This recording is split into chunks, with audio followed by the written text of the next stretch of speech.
السلام علیکم۔ آج منگل ہے، جنوری کی 20 تاریخ۔ میں ہوں خالد حمید، خبروں کے ایک بلیٹن کے ساتھ۔ یورپی ممالک نے امریکی صدر ڈونلڈ ٹرمپ کی جانب سے ٹیرف عائد کرنے کی دھمکیوں کو سختی سے مسترد کر دیا ہے۔ برطانوی وزیراعظم کیئر سٹارمر نے اتحادی ممالک کے خلاف امریکی ٹیرف کے استعمال کو نامناسب اور غلط قرار دیا، جبکہ برطانیہ کے وزیر خارجہ یوئٹ کوپر نے واضح کیا کہ گرین لینڈ کے مستقبل کا فیصلہ صرف گرین لینڈ کے عوام اور ڈنمارک کا حق ہے۔ ڈنمارک کے وزیر اعظم کا کہنا ہے کہ یورپ صدر ٹرمپ کی دھمکیوں سے مرعوب نہیں ہوگا۔ ڈنمارک کے وزیر خارجہ نے بھی دو ٹوک موقف اختیار کرتے ہوئے کہا کہ صدر ٹرمپ دباؤ یا دھمکیوں کے ذریعے گرین لینڈ کا کنٹرول حاصل نہیں کر سکتے۔ انہوں نے خبردار کیا کہ گرین لینڈ کے خلاف کسی بھی امریکی فوجی کارروائی سے نیٹو اتحاد کے مستقبل کو شدید خطرات لاحق ہو سکتے ہیں۔ فرانس، جرمنی اور ناروے نے بھی امریکی صدر کی دھمکیوں کو بلیک میلنگ قرار دیا۔ یورپی ممالک کے مشترکہ رد عمل کے لیے یورپی یونین نے جمعرات کے روز ہنگامی اجلاس طلب کر لیا ہے۔ واضح رہے کہ چند روز قبل امریکی صدر ڈونلڈ ٹرمپ نے گرین لینڈ پر قبضے کی مخالفت کرنے والے یورپی ممالک پر تجارتی ٹیرف عائد کرنے کا اعلان کیا تھا۔ ٹرمپ کے مطابق 1 فروری سے یورپی ممالک سے درآمد ہونے والی تمام اشیاء پر 10% ٹیکس عائد کیا جائے گا، جبکہ 1 جون سے یہ ٹیکس بڑھا کر 25% کر دیا جائے گا۔ ان ممالک میں برطانیہ، Denmark, Norway, Sweden, France, Germany, Netherland اور فن لینڈ شامل ہیں۔ امریکی صدر نے تازہ بیان میں کہا ہے کہ وہ اپنے موقف پر 100% قائم ہیں، اور اگر گرین لینڈ کے معاملے پر یورپی مخالفت جاری رہی تو ٹیرف نافذ کیا جائے گا۔ دوسری جانب امریکی جنگی طیاروں کی گرین لینڈ آمد کا آغاز ہو گیا ہے۔ امریکی اور کینیڈین دفاعی ادارے نوراد نے سوشل میڈیا پر جاری بیان میں تصدیق کی ہے کہ امریکی جنگی طیارے جلد گرین لینڈ میں قائم امریکی فوجی اڈے پر پہنچیں گے۔ نوراد کے مطابق گرین لینڈ کی حکومت کو اس منصوبہ بندی سے آگاہ کر دیا گیا ہے، اور ڈنمارک حکومت کے ساتھ مکمل ہم آہنگی موجود ہے، جبکہ امریکی فورسز نے تمام ضروری سفارتی اجازت نامے بھی حاصل کر لیے ہیں۔ یاد رہے کہ گرین لینڈ ڈنمارک کا ایک خود مختار علاقہ ہے۔ 1951 میں امریکہ اور ڈنمارک کے درمیان گرین لینڈ کے دفاع سے متعلق معاہدہ طے پایا تھا، جس کے تحت امریکہ نے گرین لینڈ کو ممکنہ جارحیت سے بچانے کا عزم کیا تھا۔ بعد ازاں 1958 میں امریکہ اور کینیڈا نے سرد جنگ کے آغاز پر نوراد دفاعی معاہدے پر دستخط کیے، جس کا بنیادی مقصد بیلسٹک میزائل حملوں کی بروقت نگرانی اور اطلاع فراہم کرنا ہے۔ مجلس وحدت المسلمین کے سربراہ اور پاکستان تحریک انصاف کے حمایت یافتہ سینیٹر راجہ ناصر عباس کو سینٹ میں قائد حزب اختلاف مقرر کر دیا گیا ہے۔ سیکریٹری سینٹ حفیظ اللہ شیخ نے اس حوالے سے باقاعدہ نوٹیفیکیشن جاری کیا ہے۔ چیئرمین سینٹ یوسف رضا گیلانی کے مطابق راجہ ناصر عباس کو اپوزیشن کے 32 میں سے 22 ارکان کی حمایت حاصل ہے۔ انہوں نے کہا کہ قائد حزب اختلاف کو ڈکلیئر کرنے کا اختیار چیئرمین سینٹ کو حاصل ہے، اور رولز کے مطابق نوٹیفیکیشن جاری کیا گیا ہے۔ ان کا کہنا تھا کہ معاملے میں تاخیر عدالتی طریقہ کار کے باعث ہوئی ہے۔ چمن بارڈر کے قریب پاک افغان سرحد پر پاکستانی اور افغان سیکیورٹی فورسز کے درمیان فائرنگ کا تبادلہ ہوا ہے۔ سیکیورٹی ذرائع کے مطابق واقعہ قلعہ سیف اللہ کے علاقے میں سرحدی باڑ ہٹانے کی کوشش کے دوران پیش آیا، جہاں افغان فورسز نے پاکستانی اہلکاروں پر فائرنگ کی، جس پر پاکستان کی جانب سے فوری جوابی کارروائی کی گئی۔ مقامی اور سیکیورٹی ذرائع کے مطابق فائرنگ کے تبادلے میں کسی جانی نقصان کی اطلاع نہیں ملی۔ پاکستانی سیکیورٹی حکام کا کہنا ہے کہ سرحد پر بدامنی پھیلانے کا مقصد دہشت گرد عناصر کو پاکستان میں داخل ہونے کا موقع فراہم کرنا ہے۔ کراچی کے گل پلازا میں آتش زدگی کے بعد فائر بریگیڈ اور ریسکیو اداروں کی کارروائیاں تاحال جاری ہیں۔ ضلع جنوبی کے ڈپٹی کمشنر جاوید نبی کھوسو کے مطابق پلازا کے گراؤنڈ فلور اور پہلے فلور کو کلیئر کر دیا گیا ہے، جبکہ دوسرے اور تیسرے فلور تک رسائی کے لیے گرلز کاٹنے کا عمل جاری ہے۔ ان کے مطابق لاپتہ افراد کی تعداد 81 بتائی گئی تھی، تاہم تصدیق کے بعد 74 افراد کے لاپتہ ہونے کی تصدیق ہو چکی ہے۔ دوسری جانب پولیس سرجن ڈاکٹر سمیہ نے بتایا کہ اب تک 27 لاشیں سول ہسپتال منتقل کی جا چکی ہیں۔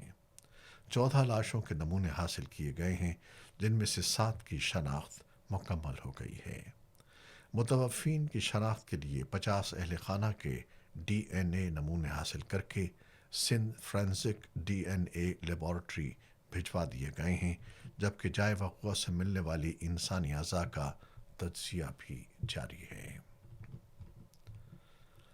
دنیا کے مختلف ممالک میں مہاجرین کے خلاف گرفتاریوں اور ملک بدری کی کارروائیاں مزید تیز ہو گئی ہیں۔ جرمنی اور ایران کے بعد ترکیہ میں بھی افغان مہاجرین کے خلاف کریک ڈاؤن میں نمایاں اضافہ دیکھنے میں آیا ہے۔ افغان جریدے افغانستان انٹرنیشنل کی رپورٹ کے مطابق ترکیہ کے شہر شانلی اورفا میں 14 غیر قانونی افغان پناہ گزینوں کو گرفتار کیا گیا، جو ایک ٹرک میں چھپ کر سفر کر رہے تھے۔ حکام نے انسانی اسمگلنگ میں ملوث 3 سہولت کاروں کو بھی حراست میں لے لیا۔ ٹرکش مائیگریشن ایجنسی کے مطابق غیر قانونی مہاجرین میں افغان شہریوں کی تعداد سب سے زیادہ ہے۔ گزشتہ ایک سال کے دوران 1,52,000 غیر قانونی پناہ گزین گرفتار ہوئے ہیں، جن میں 42,000 افغانی باشندے شامل تھے۔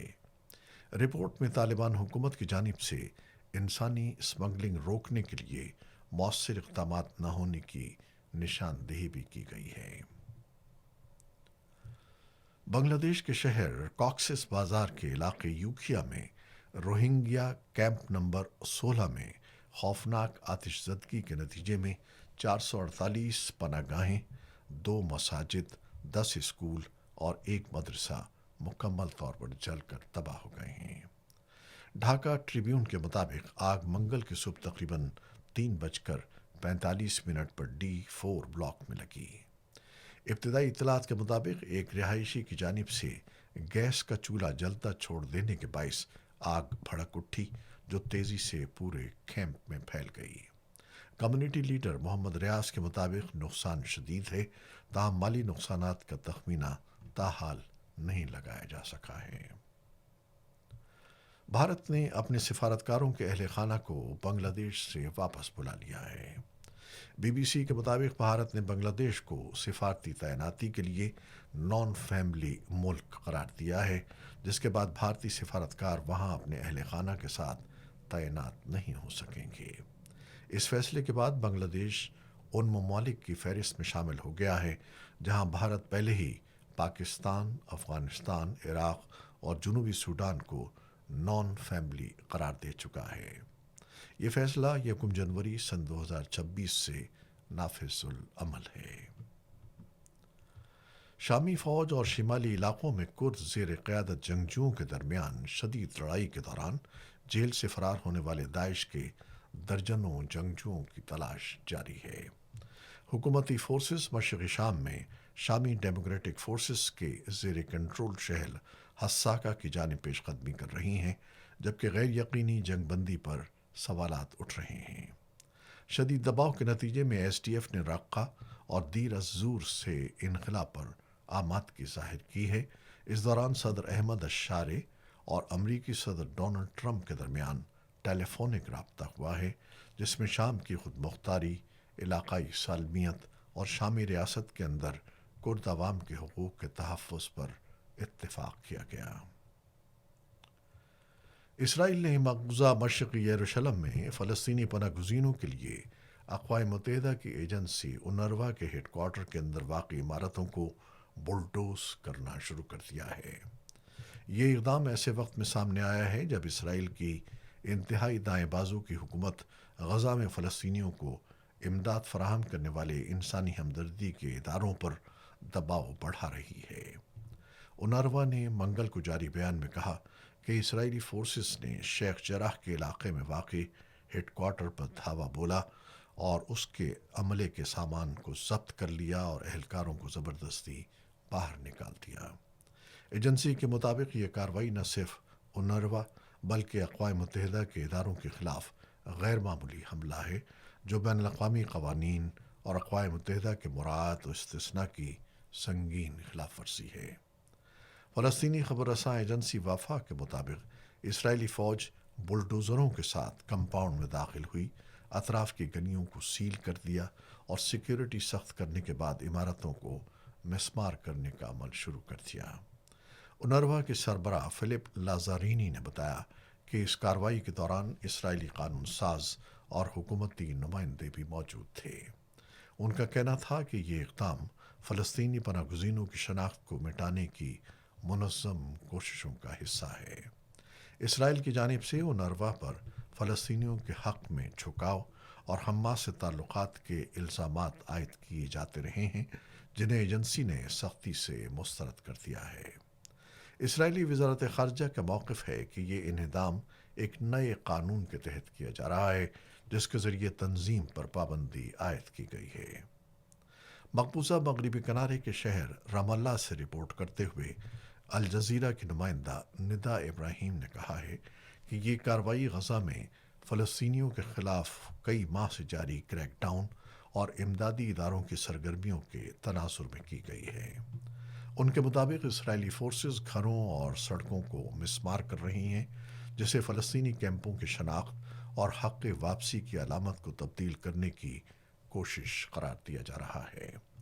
گزشتہ ہفتے اقوام متحدہ کے سیکرٹری جنرل اینتونیو گوتریس نے اسرائیلی وزیر اعظم بنجامن نیتن یاہو کو خبردار کیا تھا کہ اگر اونروا کے خلاف قوانین واپس نہ لیے گئے اور ضبط شدہ اثاثے بحال نہ کیے گئے تو معاملہ بین الاقوامی عدالت انصاف میں لے جایا جا سکتا ہے۔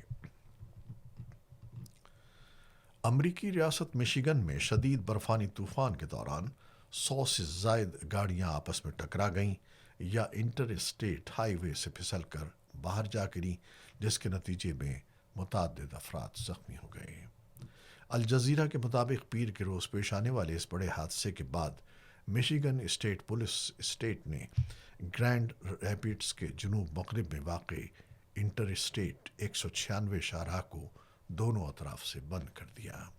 حکام 30 سے زائد ٹریلر ٹرکوں سمیت دیگر گاڑیوں کو ہٹانے میں مصروف رہے۔ پولیس کے مطابق حادثات میں کئی افراد زخمی ہوئے تاہم کسی ہلاکت کی اطلاع نہیں ملی۔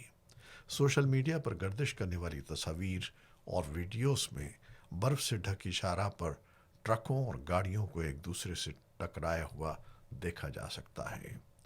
ادھر امریکی نیشنل ویدر سروس نے متعدد ریاستوں میں شدید سردی اور برفانی طوفان کے خدشے کے پیش نظر وارننگ جاری کر دی ہے جو منیسوٹا سے نیو یارک تک پھیلی ہوئی ہے۔ اقوام متحدہ اور اس کے شراکت داروں نے سوڈان میں غذائی خدمات کے شدید بحران سے خبردار کیا ہے۔